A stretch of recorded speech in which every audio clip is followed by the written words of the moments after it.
2014 চনৰ পৰা বন্ধ হৈ থকা হাজোৰ হয়গ্ৰেৱ মাধৱ মন্দিৰত পুনৰ আৰম্ভ হ'ল বুলবুলি চৰাইৰ যুঁজ। আইনী মেৰপাছৰ বাবে 10 বছৰৰ পৰা বন্ধ হৈ আছিল বুলবুলি চৰাইৰ যুঁজ।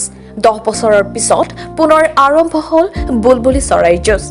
মুখ্যমন্ত্ৰী হিমন্ত বিশ্ব শৰ্মাই আনুষ্ঠানিকভাৱে উদ্বোধন কৰাৰ পিছতেই খেল পৰিচালনা সমিতিয়ে নিজ নিজ দায়িত্ব পালন কৰি SOP মানি বুলবুলি চৰাই যুঁজৰ প্ৰতিযোগিতা আৰম্ভ কৰিছে।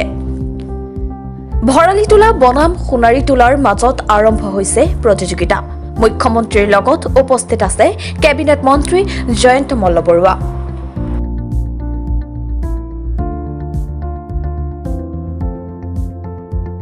আজি আমাৰ কাৰণে এটা আনন্দৰ দিন, হাজোবাসীৰ কাৰণে বিশেষ আনন্দৰ দিন।